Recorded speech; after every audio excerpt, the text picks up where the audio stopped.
अध्याय 21 शिलालेख प्रशिक्षु प्रतीक। टाई फैंग को उम्मीद नहीं थी कि मोई इतनी बड़ी प्रतिक्रिया देगी। उन्होंने कहा, हाँ, यह 100 टन सोना था। सिटी स्क्वायर के स्टोरकीपर ने कहा कि यह एक प्रशिक्षु था जिसने इसे बनाया था। शिक्षु नरक की तरह। मोई को आश्चर्य हुआ, लेकिन उसने सोचा कि एक प्रशिक्षु शिलालेखकार के लिए यह असंभव था। ऐसा होना चाहिए कि स्टोरकीपर ने कोई गलती की हो, लेकिन कौन इतना मूर्ख और फिजूल खर्च होगा जो इस तरह सोना फेंक देगा। यह वास्तव में न्याय का गर्भपात था कि एक महान शिलालेख स्वामी की चीज, जिसका मूल्य कई हजार टन सोने के बराबर था, और उसे कुछ सामान्य गोभी की तरह बेच दिया जाए। मुझे इस जगह तक ले चलो। जी श्रीमान। फिर मिस्टर मुई किन जिंगसुआन को अपने साथ ले गए, और टाई फैंग के निर्देशों के तहत वे घोड़े से खींची जाने वाली गाड़ी पर सवार होकर सीधे शहर के चौक पर पहुंचे। किन एस्टेट की घोड़ागाड़ी को शायद स्काई फॉर्चून सिटी में हर कोई नहीं जानता हो, लेकिन अधिकांश लोग इसे खींचने वाले 4 बर्फ सफेद घोड़ों को पहचानते हैं। जैसे ही वे सड़कों से गुजरे, पैदल यात्री उन्हें देखने के लिए रुक गए, और जैसे ही गाड़ी आगे बढ़ी, वे एक तरफ खड़े हो गए। यह मार्शल किन को दिया गया सम्मान था। गर्मियों की उज्ज्वल दोपहर अपने साथ आलस्य के कई संकेत लेकर आई। इसने एक व्यक्ति के पूरे शरीर को कमजोर और सुस्त बना दिया, और वह हिलना नहीं चाहता था। सिटी स्क्वायर के व्यापारिक केंद्र में मोटा स्टोरकीपर, जिसने पहले लिन मिंग का स्वागत किया था, प्रवेश द्वार पर एक रॉकिंग कुर्सी पर बैठा था। वह पत्तेदार पंखे से अपना चेहरा ढककर लेटा हुआ था और सो रहा था। आज का कारोबार थोड़ा धीमा था, इसलिए मोटा आदमी आज दोपहर को थोड़ा पहले बंद करने पर विचार कर रहा था। लेकिन इसी समय उसने खुर की स्पष्ट आवाज सुनी, जिससे वह जाग गया। उसने असहजता से अपनी आंखें खोली और इन लोगों को डांटने की सोच रहा था। क्या वे नहीं जानते थे कि शहर के चौराहे पर घोड़ों को जाने की अनुमति नहीं है? हालांकि जैसे ही वह ध्वनि की ओर मुड़ा, उसने तुरंत 4 बर्फीले सफेद घोड़ों को देखा, जिनमें से प्रत्येक उत्तम नस्ल की सबसे ऊंची नस्ल का था, और साथ ही सुनहरा ढाल का प्रतीक भी था। वह लगभग अपनी कुर्सी से लुढ़क गया। यह मार्शल क्वार्टर्स घोड़े द्वारा खींची जाने वाली गाड़ी है। मोटा भंडारी झट से खड़ा हो गया। मार्शल क्वार्टर शहर के चौराहे पर क्यों आएंगे? वह इस बारे में सोच रहा था, लेकिन तब वह चकित रह गया जब यह गाड़ी तेजी से उसके ही प्रवेश द्वार के सामने रुक गई। हे भगवान, यह क्या है? गाड़ी का मालिक अपनी ही दुकान में आ रहा था। जब गाड़ी का पर्दा उठाया गया, तो मोटे स्टोरकीपर ने एक बूढ़े आदमी और एक खूबसूरत जवान लड़की को बाहर निकलते देखा। उसकी रोलियां कांपने लगीं। मिस्टर मुई, मिस किन, स्काई फॉर्चून सिटी की इन 2 प्रसिद्ध हस्तियों, इन जीवित बुद्धों ने उनके छोटे से मंदिर में आने का फैसला कैसे किया? यह बात है, किन जिंगसुआन ने टाई फैंग से पूछा। जब उसने सुना कि शिलालेख चिन्ह बिक्री पर है, तो वह भी उत्साह से भर गई। किन जिंगसुआन को बचपन से ही शिलालेख में बहुत रुचि थी, और टाई फैंग और ली क्यूई की लड़ाई देखने के बाद वो उस शिलालेख तकनीक को सीखने के लिए उत्सुक थी। ये यहाँ है, टाई फैंग ने उन्हें आगे ले जाते हुए कहा। किन जिंगसुआन और मुई के साथ वे स्टोर में दाखिल हुए। मोटे स्टोरकीपर का शरीर मीट बॉल जैसा था, लेकिन वह अभी भी उतना सीधा खड़ा था जैसे कि उसकी पीठ दीवार के खिलाफ हो। उन्होंने इन 2 विशिष्ट अतिथियों के समान हवा में सांस लेने की भी हिम्मत नहीं की। स्टोरकीपर, कल मैंने एक शिलालेख चिन्ह खरीदा था, क्या तुम्हें याद है? टाई फैंग शरीर परिवर्तन के 5वें स्तर पर था। वह एक चलते फिरते स्टील गोलेम जैसा भी था। उसका पूरा शरीर घावों से ढका हुआ था, जैसे वह किसी दूर और खतरनाक युद्ध क्षेत्र से आया हो। स्वाभाविक रूप से उसने स्टोरकीपर पर गहरी छाप छोड़ी। स्टोरकीपर ने सिर हिलाया। मुझे याद है, यह एक प्रशिक्षु का शिलालेख प्रतीक था। 100 स्वर्ण टन। मोटा दुकानदार डर गया। क्या प्रशिक्षु के शिलालेख चिन्ह में कोई समस्या थी? यदि इसमें कोई समस्या थी और ये लोग इसका हिसाब लेने आए थे, तो लेटने और मरने के अलावा वह कुछ नहीं कर सकता था। बकवास। उसे उस लड़के को जगह किराए पर नहीं लेने देनी चाहिए थी। लेकिन फिर भी यह केवल एक प्रशिक्षु स्तर का शिलालेख प्रतीक था, एक दूसरी श्रेणी की वस्तु। मार्शल क्वार्टर इसमें क्यों शामिल होंगे?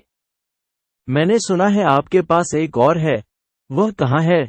मुई ने अधीरता से पूछा। मोटे स्टोरकीपर ने कोने में एक शेल्फ की ओर इशारा किया, जहां कांच के शीशे के पीछे कागज का एक खुरदुरा पीला टुकड़ा दबा हुआ था। मुई 3 कदम चली और शेल्फ के सामने पहुंची। उसने गिलास उठाया और फिर सावधानी से एक बच्चे की तरह चुनाव चिन्ह का कागज अपने हाथ में पकड़ लिया। उसने कागज से आने वाली आत्मिक शक्ति के उतार चढ़ाव को महसूस किया और फिर ठंडी हवा का झोंका लिया। उसकी आंखें हैरानी से भर गईं। कैसा है मास्टर? जब वह आगे बढ़ी तो किन जिंगसुआन ने पूछा। ये शिलालेख प्रतीक। मुई ने खुद को स्थिर करने और शांत होने के लिए कुछ सांसें लीं। उसे भी अपनी बात पर यकीन नहीं हो रहा था। इस शिलालेख में कहा गया है कि आत्मिक बल शरीर परिवर्तन के तीसरे चरण को पार नहीं कर सकता। ये और भी कम हो सकता है। किन जिंगसुआन को लगा कि उसका दिल उछल रहा है। उन्होंने प्रतीक पत्र लिया और अपने आत्मबल से उसकी जांच भी की। यह वास्तव में वैसा ही था जैसा उसने कहा था। जब टाई फेंग ने कहा था कि शिलालेख प्रतीक एक प्रशिक्षु का काम था, तो किन जिंगसुआन ने विश्वास नहीं किया था कि यह संभव था और मान लिया था कि उसे धोखा दिया गया था। लेकिन अब वह गलत साबित हो गई थी, अकल्पनीय। उन्होंने कहा, क्या यह संभव है कि एक शिलालेख विशेषज्ञ ने जानबूझकर शारीरिक परिवर्तन के तीसरे स्तर तक उनकी असली ताकत को दबा दिया और यह प्रतीक बनाया? मुई ने जवाब दिया, नाड़ी संक्षेपण अवधि और हॉटियन चरण में शरीर परिवर्तन के निचले स्तर के किसी व्यक्ति की तुलना में आत्मा बल के पूरी तरह से अलग गुण होते हैं।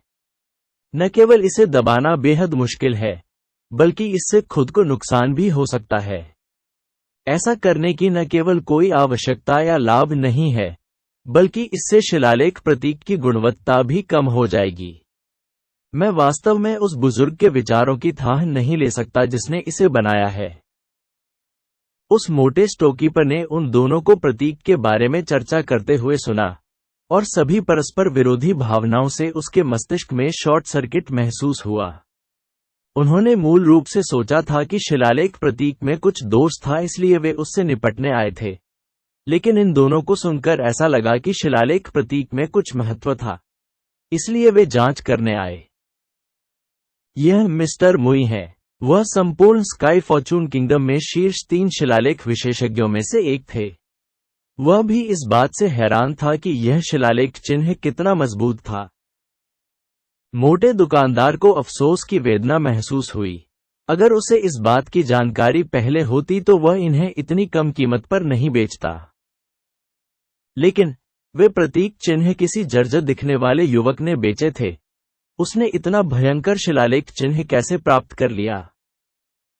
ये स्टोरकीपर, क्या तुम्हें याद है कि यह शिलालेख चिन्ह कौन लाया था? हाँ, मुझे बिल्कुल याद है। मोटे आदमी ने जल्दी से सिर हिलाया। साधारण कपड़ों में लगभग 15 या 16 साल का एक युवा लड़का इसे लेकर आया था। मेरे पास उसका पता भी है। जैसे ही मोटे आदमी ने ये कहा, उसने जल्दी से अपने रिकॉर्ड की किताब पलटनी शुरू कर दी। ट्रेडिंग सेंटर हमेशा संपर्क का एक बिंदु रखता था ताकि वे कमीशन की बिक्री वितरित कर सकें। एक 15-16 साल की युवा। जैसे ही किन जिंगसुआन ने यह सुना, उसका दिमाग उछल पड़ा। उसका पहला विचार उस युवा लड़के लिन मिंग के बारे में था, जिसने जित विभाग में उसे बहुत प्रभावित किया था। क्या यह वह था? शारीरिक परिवर्तन तीसरे स्तर या उससे नीचे? शिलालेख प्रशिक्षु। ये संभवतः हुआ वही था। इन संभावनाओं से अवगत होकर किन जिंगसुआन को लगा कि उसका दिल कांपने लगा है। यदि यह सच था, तो प्रतिभा शब्द उसका वर्णन करने के लिए अपर्याप्त था। उसे जीवन में केवल एक बार मिलने वाली राक्षसी प्रतिभा के रूप में वर्णित किया जा सकता है। मोटा स्टोरकीपर पता जानने के लिए दौड़ते समय कांप रहा था। उसने शेल्फ के सीरियल नंबर को देखा और कहते हुए हकलाने लगा। महान, महान स्पष्टता मंडप। वह लड़का ग्रेट क्लैरिटी पवेलियन में रहता है। यही वह पता है जो उसने लिखा था। महान स्पष्टता मंडप, चल दर, मोई ने कहा। जैसे ही वे गाड़ी में चढ़े, किन जिंगसुआन ने कुछ चिंता के साथ कहा, यह पता 8 दिन पहले छोड़ दिया गया था। मुझे नहीं पता कि वह अभी भी ग्रेट क्लैरिटी पवेलियन में रह रहे हैं या नहीं। लोग आमतौर पर वहां ज्यादा देर तक नहीं रुकते हैं। किन जिंगसुआन ने मान लिया कि लिन मिंग वहां रहने वाला एक अतिथि था। Great clarity pavilion sky Fortune city के सबसे शानदार रेस्तरां में से एक था। इसमें एक दावत हॉल और कई अतिथि कमरे थे, लेकिन सामान्य परिस्थितियों में ये केवल अस्थायी प्रवास के लिए था। अध्याय 22, ताकत और नाजुकता। इन दिनों लिन मिंग चाकू की सपाट पीठ से हड्डी निकालने का अभ्यास कर रहे थे। उसने 95 सोने में से आधा सोना ले लिया था और इसका इस्तेमाल दवाएं खरीदने के लिए किया था। अब जब वह प्रशिक्षण ले रहा था, तो वह प्रत्येक मौके के साथ आयरनवुड के पेड़ में 7 इंच गहरा गड्ढा छोड़ने में सक्षम था। उसकी ताकत 1500 जिन्स से कम नहीं थी। हालांकि वह अभी भी निराकारता की सीमा तक नहीं पहुंचा था, जैसा कि chaotic virtuous combat meridians manual में वर्णित है, जहां प्रत्येक मुट्ठी रेशम की तरह बहती थी। तथाकथित रेशम की तरह बहना केवल अपनी ताकत को नियंत्रित करना था। जैसे ही उसने कैओटिक वर्चुअस कॉम्बैट मेरिडियंस में वर्णित के अनुसार इसे पूरा किया, तब यदि वह आयरनवुड पेड़ पर मुक्का मारता, तो वह छाल को बेदाग छोड़ देता, लेकिन भीतर की लकड़ी बिखर जाती। लिन मिंग अभी भी इस रेशम की तरह बहने वाली सीमा तक नहीं पहुंची थी। लिन मिंग ने औषधीय सूप का एक कटोरा पिया और अपनी शर्ट उतार दी। उसने हर दिन इस तरह से हड्डी निकालने का अभ्यास किया था और इस विधि के माध्यम से उसे धीरे धीरे समझ आने लगा था कि अपनी ताकत को कैसे नियंत्रित करना है। रसोई गर्म थी और चाकू के पिछले हिस्से का उपयोग करने से लिन मिंग की खपत कई गुना बढ़ गई थी। उन्होंने ट्रू प्राइमल कैओस फॉर्मूला को भी उसी समय सक्रिय किया जब वह काट रहे थे। उसके शरीर से पसीने की धारें तेजी से बहने लगीं। इस समय उन्होंने यह नहीं कहा कि उनका शिलालेख प्रतीक पहले से ही एक छोटा सा विवाद पैदा कर चुका है। मिस्टर मुई, मिस किन, मैं व्यक्तिगत रूप से हमारी स्थापना में आपका स्वागत करना चाहता हूं। यदि आप अंदर आना चाहें तो हमने पहले से ही आपके लिए विशेष रूप से एक निजी कमरा तैयार कर लिया है। सिस्टर लैंड को समय से पहले ही खबर मिल गई थी और वह सम्मानित अतिथियों का स्वागत करने के लिए मुख्य द्वार पर पहुंची। ग्रेट क्लैरिटी पवेलियन और अन्य उच्च श्रेणी के रेस्तरां और विशिष्ट कमरे गणमान्य व्यक्तियों और अन्य हाई प्रोफाइल मेहमानों के लिए तैयार किए गए हैं। ये मेहमान अक्सर खुले में खाना पसंद नहीं करते थे, इसलिए उनके लिए अधिक आरामदायक माहौल बनाने के लिए कई निजी कमरे बनाए गए थे। जियो लियान, हमारे पास जो भी सबसे अच्छी नीली स्प्रिंग चाय है उसे तैयार करो। रसोई को अच्छी तरह से तैयार करने के लिए सूचित करो। सर्वोत्तम व्यंजन लाओ। हालांकि ग्रेट क्लैरिटी पवेलियन अक्सर कई सम्मानित मेहमानों का मनोरंजन करता था, मुई और किन जिंगसुआन समाज की पूर्ण क्रीम थे। भले ही यह मार्शल क्वार्टर या इंपीरियल पैलेस था, उनके पास कई कार्यकारी मास्टर शेफ थे जो ग्रेट क्लैरिटी पवेलियन के शेफ के कौशल से परे थे। उन्हें यहां भोजन करने के लिए आने की कोई आवश्यकता ही नहीं थी। किन जिंगसुआन ने कहा, यह अनावश्यक है। इस बार मैं और मेरे गुरु किसी की तलाश में यहां आए हैं। ओह, किसी को तलाशना? हाँ, मैंने सुना है आपके यहां एक 15-16 साल का लड़का रहता है, लगभग मेरे जितना लंबा, और उसका अंतिम नाम लिन है। किन जिंगसुआन ने कहा कि लिन मिंग का अंतिम नाम ही है, क्योंकि अतिथि कक्ष के लिए केवल अंतिम नाम पंजीकृत होना आम बात थी। उदाहरण के लिए, श्रीमान लिन। किन जिंगसुआन ने अनुमान लगाया कि लिन मिंग अपने मालिक के साथ भी हो सकता है। यदि ऐसा है, तो पंजीकरण लिन के अधीन नहीं होगा। 15-16 साल का जवान सिस्टर लैंड ने इस बारे में सोचा और फिर जियो लियान से पूछा, क्या हाल ही में हमारे यहाँ कोई युवक रुका है? जियो लियान ने अपना सिर हिलाया और कहा, मुझे याद नहीं है, लेकिन मैं देखने के लिए लॉग बुक की जांच करूंगा। जियोलियान के चले जाने के बाद सिस्टर लैन ने बैठकर किन जिंगसुआन और मुई का मनोरंजन किया। कुछ समय के बाद जियोलियान ये कहते हुए वापस आया, मैंने लॉग बुक की जांच की और हाल ही में किसी युवक के आने की कोई रिकॉर्डिंग नहीं देखी। ग्रेट क्लैरिटी पवेलियन एक ऐसा प्रतिष्ठान था जहां ज्यादातर पेशेवर और व्यवसाय के शीर्ष स्तर के लोग आते थे। वे वृद्ध व्यक्ति होते थे। वहां बहुत कम परिवार आते थे और निश्चित रूप से युवा पुरुष भी कम ही आते थे। मुई ने भौहें चढ़ाकर कहा, पिछले 10 दिनों में नहीं। कैसे? 8 दिन पहले युवक ग्रेट क्लैरिटी पवेलियन में था। सिस्टर लैंड ने इस बारे में गंभीरता से सोचा और कहा, हमारे ग्रेट क्लैरिटी पवेलियन में बहुत से युवा लड़के या लड़कियां नहीं हैं जो यहां रहते हैं। शायद यदि आप लिन उपनाम वाले किसी व्यक्ति की तलाश कर रहे हैं तो हमारी रसोई में एक है और वह 1 महीने से यहां है, लेकिन वह नहीं होना चाहिए जिसे मिस किन तलाश रही है। सिस्टर लैंड ने सोचा कि किन जिंगसुआन और मुई किसी कुलीन परिवार के कनिष्ठ की तलाश में आए थे। हालांकि लिन मिंग की रसोई में अब तक एक दिलचस्प कहानी थी। उनकी पारिवारिक पृष्ठभूमि सामान्य थी और उनकी मार्शल आर्ट की खेती अधिक नहीं थी। उसे मार्शल क्वार्टर्स के साथ कोई लेन देन नहीं करना चाहिए था। रसोई घर, किन जिंगसुआन ने आश्चर्य के संकेत के साथ कहा, मम, वह एक दुर्बल व्यक्ति है। वह एक बहुत ही जिम्मेदार युवा लड़का है। यह एक ऐसा काम है जहां व्यक्ति मांस काटता है।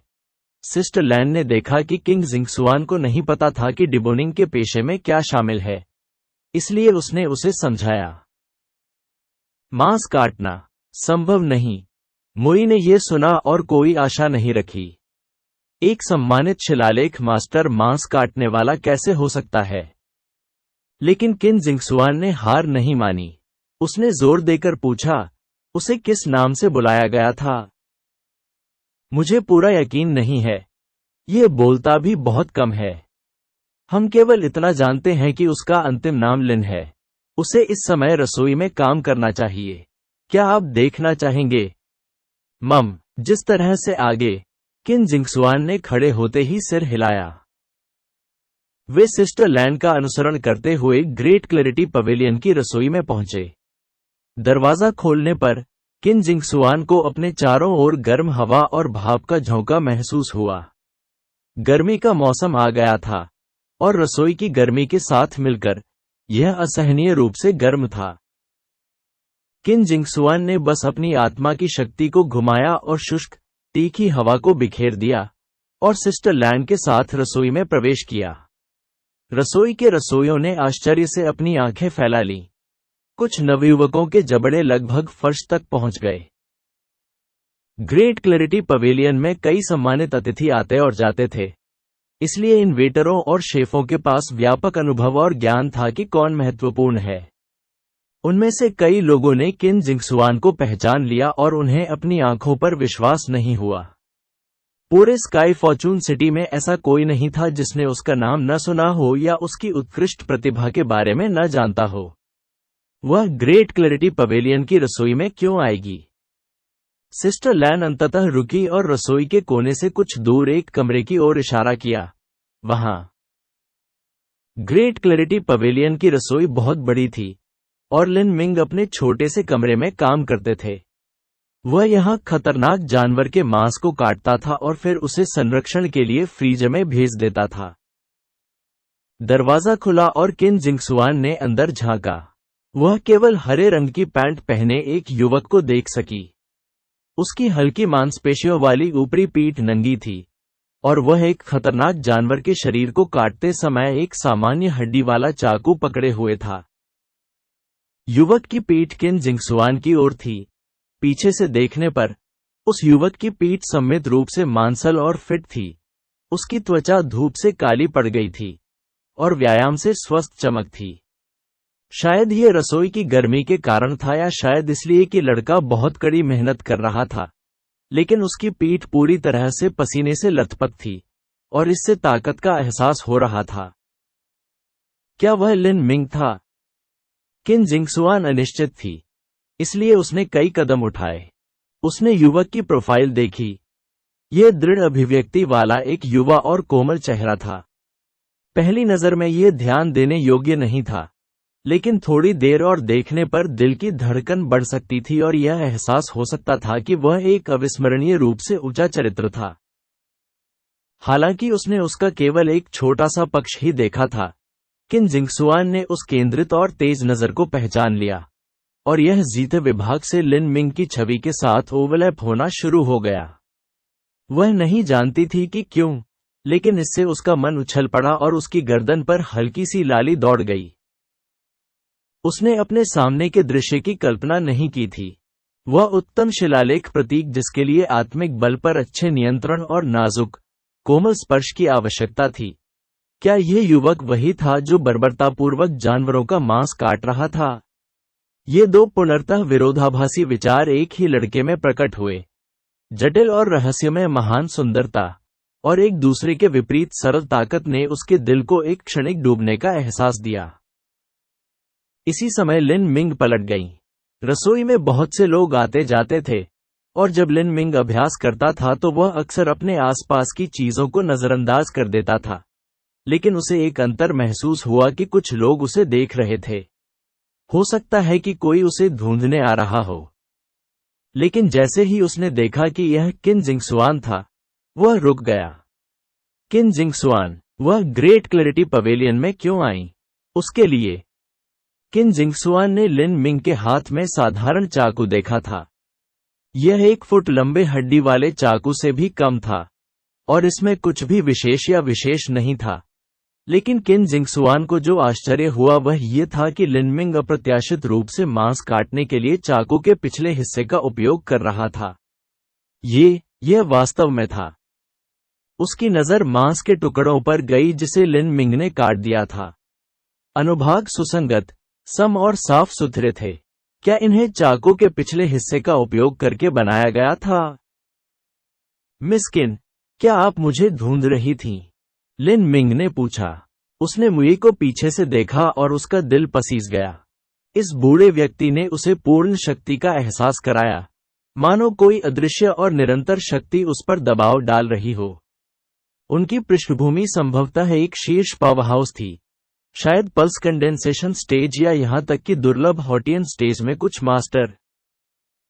छोटे भाई, क्या आप लिन मिंग हैं? बूढ़े व्यक्ति ने चेहरे पर मुस्कान के साथ लिन मिंग से पूछा। लिन मिंग ने सिर हिलाया। वह इस स्तर पर किसी गुरु से कुछ भी नहीं छिपा सकता था। उन्होंने अनुमान लगाया कि ये 2 शिलालेखों की बिक्री के कारण इस बूढ़े व्यक्ति के ध्यान में लाया गया था। हालांकि उन्होंने पहले ही मान लिया था कि शिलालेख प्रतीकों को दूसरों के ध्यान में लाया जाएगा, लेकिन उन्होंने नहीं सोचा था कि यह इतनी जल्दी होगा। इस प्रकार की परिस्थिति भाग्य का आघात हो सकती है, लेकिन यह एक आपदा भी हो सकती है। यदि यह भाग्य होता, तो उसके शिलालेख प्रतीक की कीमतों में तेजी से प्रतिष्ठा और कीमत में वृद्धि होती, और वह एक भाग्य प्राप्त करने में सक्षम होता जिसका उपयोग वह खेती के लिए कुछ दवाएं खरीदने के लिए कर सकता था। परंतु यदि यह विपत्ति होती, तो उसकी शक्ति कम होने के कारण वह उस गैंडे के समान होता जिसका उसके सींग के लिए शिकार किया गया और उसे मार डाला गया। लिन मिंग के पास खुद को बचाने की कोई क्षमता नहीं थी और यहां तक कि कुछ पार्टियों द्वारा उन्हें घर में नजरबंद भी किया जा सकता था और पूरे दिन शिलालेख प्रतीक बनाने के लिए मजबूर किया जा सकता था। नीलामी घर में प्रवेश करने से पहले लिन मिंग ने इन सभी बिंदुओं पर विचार किया था। उसने अपनी पहचान और रूप रंग बदलने के बारे में सोचा था, लेकिन ऐसा करने के लिए उसे कोई गहन कौशल नहीं पता था, और इसके अलावा वह केवल 15 वर्ष का था, इसलिए कोई भी भ्रम आसानी से टूट जाएगा। देर सबेर उनके शिलालेख कौशल ने ध्यान आकर्षित किया होगा और बड़ी ताकतों ने उनमें निवेश किया होगा। वह शारीरिक परिवर्तन के प्रथम स्तर पर बस एक युवा लड़का था, और उसकी कोई महान पृष्ठभूमि नहीं थी। इन प्रमुख शक्तियों से खुद को छिपाने के लिए कुछ सस्ते पार्लर युक्तियों का उपयोग करना कुछ मूर्खों द्वारा बकवास करने से अलग नहीं था। इसलिए लिन मिंग ने अपनी पहचान छिपाने की योजना नहीं बनाई और एक अलग तरीका सोचा।